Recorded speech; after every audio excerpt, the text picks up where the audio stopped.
Bonjour tout le monde et bienvenue à cette nouvelle vidéo. Cette fois-ci, on va discuter des FNB d'énergie canadiens, c'est-à-dire les fonds négociés en bourse qui investissent dans le marché énergétique canadien. Dans énergétique, on parle ici des pétrolières, le gaz naturel, donc tout ce qui est relié à l'énergie, incluant aussi l'énergie propre.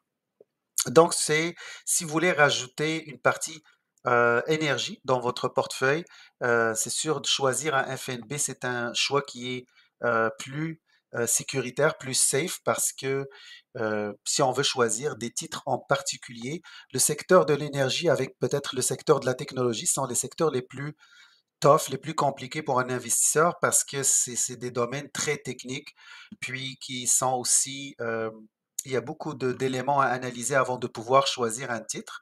Donc, si vous êtes dans cette situation-là, vous pouvez acheter tout simplement un FNB d'énergie parce que les FNB sont en partant des fonds très diversifiés qui ont dans leur portefeuille vont avoir plusieurs entreprises énergétiques. Donc, en achetant un FNB d'énergie, ben, on peut avoir une exposition avec moins de risques que si on choisit un titre en particulier, et surtout dans le domaine de l'énergie.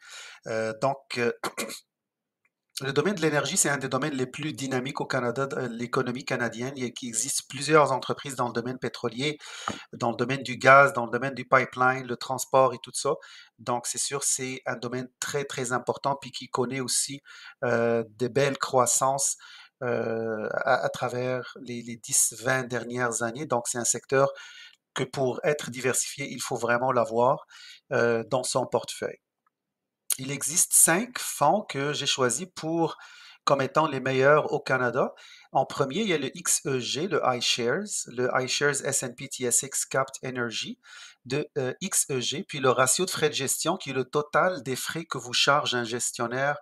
À chaque année, il va prélever 0,60%. C'est ce qu'on appelle des frais de gestion.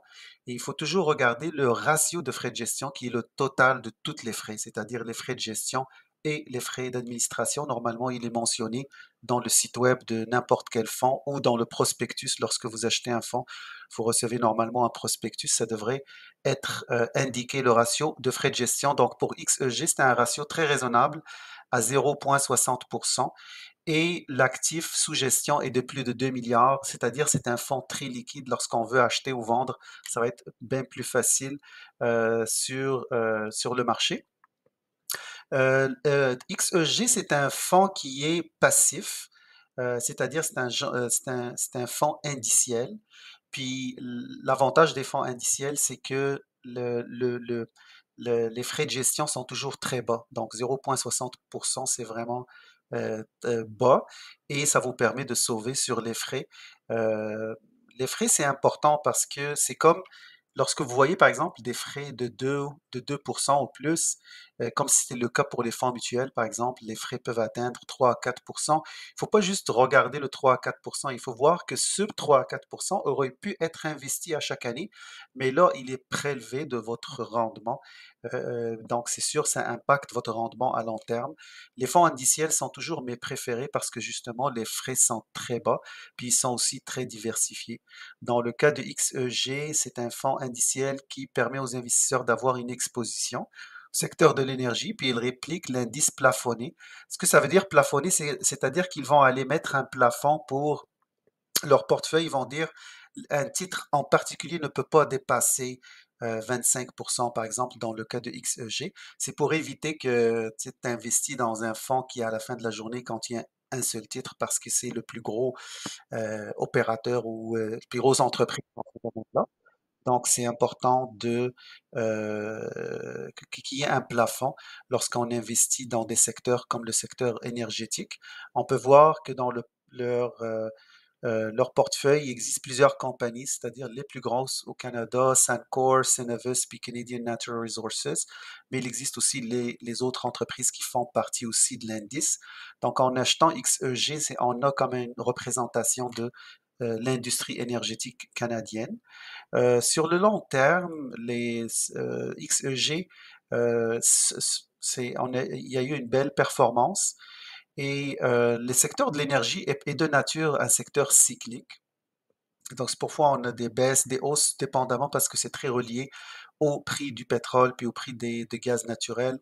donc, ou aux décisions reliées au pipeline et tout ça. Donc, c'est sûr que c'est des secteurs qui rapportent beaucoup de croissance, mais aussi qui sont cycliques.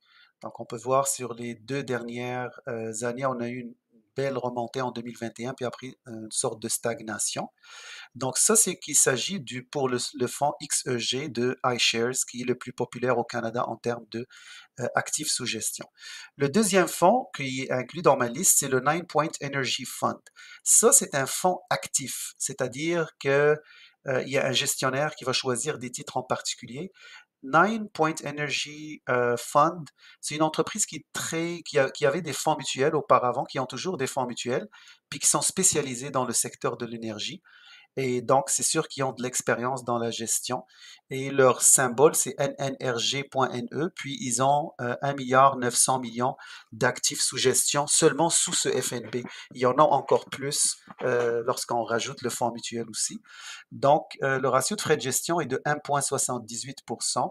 Vu que c'est un fonds actif, le ratio de frais de gestion est plus élevé. Donc, ça va de soi.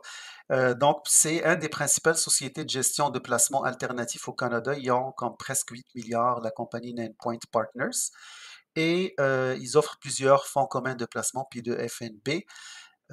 Donc, c'est un fonds qui investit dans des sociétés mid-cap, c'est-à-dire moyenne capitalisation. On peut le voir ici dans leurs holdings, dans leur portefeuille, c'est en général des compagnies moyennes cap. Donc, on a un peu plus de risques parce qu'on n'a pas investi dans Suncorp et les grosses corporations, mais on est dans le mid-cap, c'est-à-dire qu'on doit s'attendre à plus de volatilité, mais aussi plus de profit lorsque ça va bien. Donc, parce que les capitalisations moyennes comportent un peu plus de risques que les grandes capitalisations, sont plus volatiles, puis réagissent rapidement aux nouvelles, mais ça permet aussi d'aller chercher une croissance intéressante lorsque ça va bien sur le marché.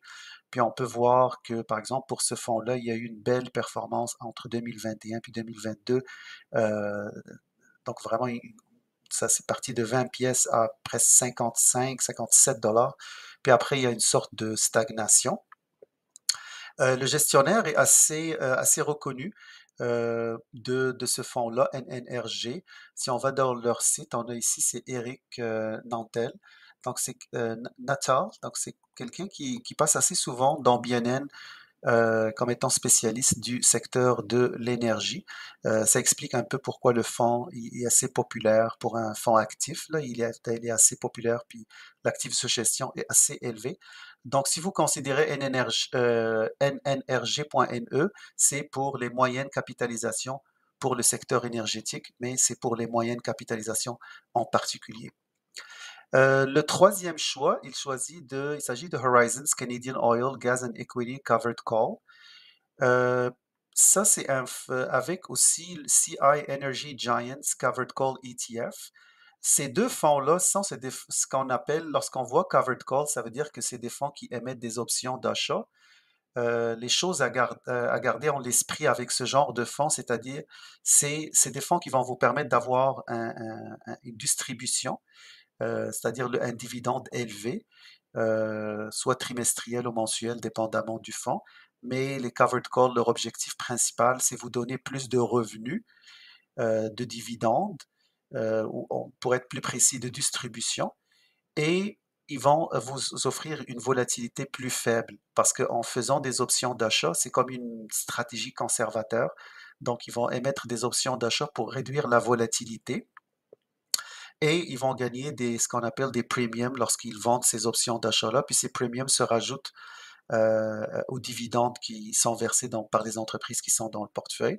Donc, ces deux fonds-là sont plutôt pour les gens qui recherchent un dividende, un revenu et qui ont peur de la volatilité du marché énergétique. Maintenant, le chose qu'il faut garder en tête, c'est que la Covered Call Strategy, l'émission d'options d'achat, elle remplit ces deux rôles-là qui sont principaux. Cependant, il y a un inconvénient, c'est qu'en émettant des options d'achat, en d'autres termes, ce qu'on fait, c'est qu'on limite la croissance du fonds. Donc, on va aller dire pour tel titre, ben, on est prêt à le vendre dans un mois pour pour tel prix qui est généralement un prix intéressant, c'est-à-dire un prix qu'on va juste rajouter un peu par rapport au prix actuel, du cours actuel. Donc en faisant ça, on met toujours un cap sur combien on peut gagner pour aller maintenir, couvrir la volatilité. Donc, au lieu d'avoir des grandes hausses puis de grandes baisses, le fonds qui est avec Covered Call va aller chercher à mettre toujours un cap. Comme ça, il y a tout le temps une certaine stabilité. Donc, ça réduit le risque. Mais en même temps, si vous êtes là, vous voulez le secteur de l'énergie pour avoir des profits, ben c'est sûr que Covered Call, vous serez un peu déçu parce que c'est pas ça leur objectif. Leur objectif, c'est réduire la volatilité, donc réduire les potentiels profits et vous donner du revenu. Donc, ça dépend aussi c'est quoi votre objectif. Le cinquième fonds, c'est le BMO S&P TSX Equal Weight Oil and Gas. Donc, c'est un fonds indiciel, la même chose pour XEG. Il a le même ratio de frais de gestion. Cependant, l'actif sous gestion est aux alentours de 200 millions, donc il est un peu moins liquide. Mais il reste aussi une bonne option pour les personnes qui veulent un fonds indiciel. Puis, indiciel, ici, dans ce cas-là, c'est equal weight, c'est-à-dire qu'il va aller mettre le même poids pour tous les titres qui composent le portefeuille versus ici, c'est basé sur la capitalisation, mais on va limiter à 25% le maximum qu'un titre peut avoir.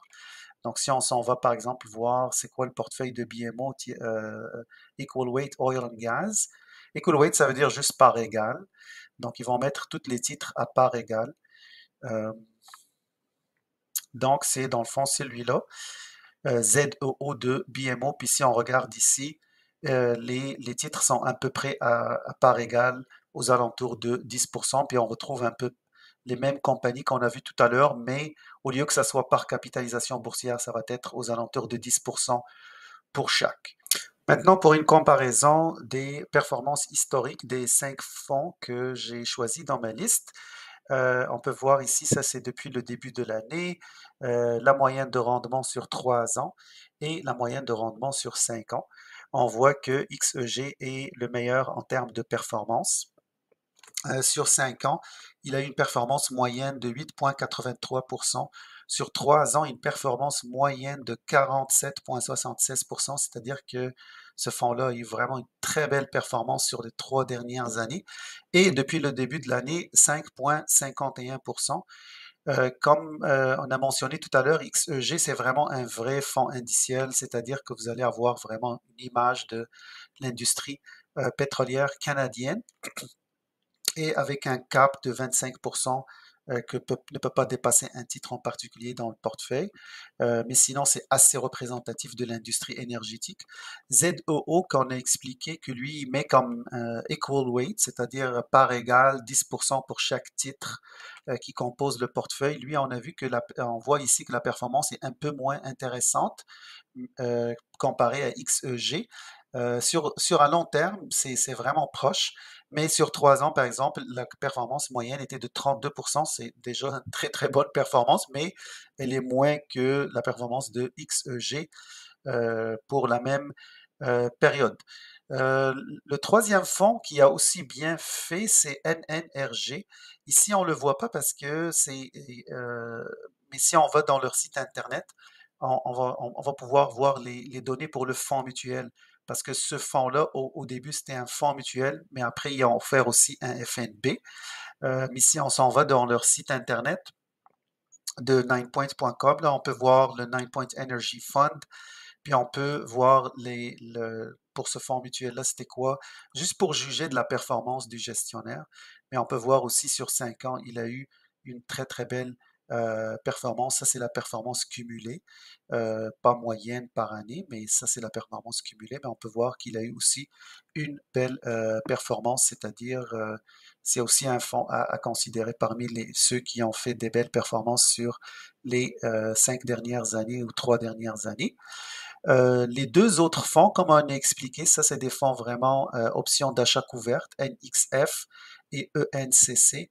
Donc c'est pour NXF, je suis quand même surpris que ça ait une belle performance sur les 3 dernières années. On peut voir que c'est moins parce qu'ils utilisent l'émission d'options d'achat, donc ça limite la croissance, comme on a expliqué, mais ça aussi, ça réduit la volatilité. Donc, il serait un bon choix pour une personne qui est assez conservateur, qui ne voudrait pas toute la volatilité qui est associée au secteur énergétique.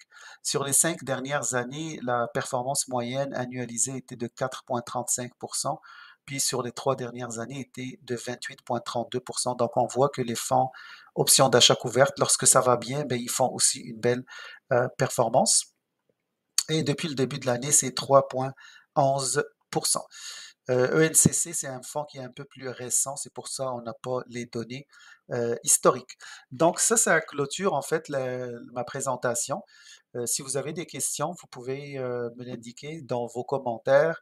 Puis j'espère que cette vidéo vous a été utile. Et si vous aimez le contenu, s'il vous plaît, n'oubliez pas de partager, vous abonner et liker le contenu. Merci et bonne journée.